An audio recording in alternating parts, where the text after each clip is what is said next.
Энэ бол одоо Эрдэнэтийг үеийн үед хэмжих төсөл байхгүй. Том аж ахуй байхгүй.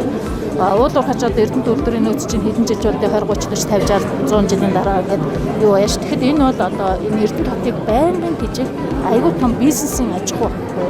Тэгэхээр энэ аж ахуйг хүмүүс тэгээд 5 жилийн дараа мод тарихаа бодоод энэ чинь ингээд зогсчих юм шиг үү? Үгүй ээ. Энэ чинь хүнсний ногоо дагах юм бол жинснийх үйлдвэрлэлийг дагах юм бол цаашдаа энэ одоо хотыг тийжэх, тэр сумыг тийжэх тийм том аж ахуй. 100 сая модор бол манай Эрдэнэт үйлдвэр биелэх бол бүрэн боломжтой. Зүгээр тооны хойноос хөөцөлдөд биелүүлэх гэвэл тэрэн шиг амархан юм байхгүй. Бид нар улиасаар бургасаар биелүүлчихнэ хайдаасаа. Хамгийн гол нь нөгөө эдийн засгийн үр ашигтай.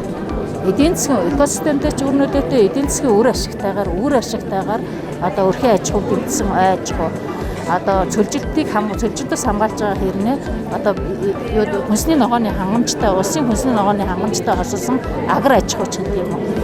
Малын тижэл бүхий малчид ерөөсөө энэ мод тарих ажлыг ад үзэд хэрэггүй. Улиас модасны мөчөр чинь нөгөө малын тижэл баг.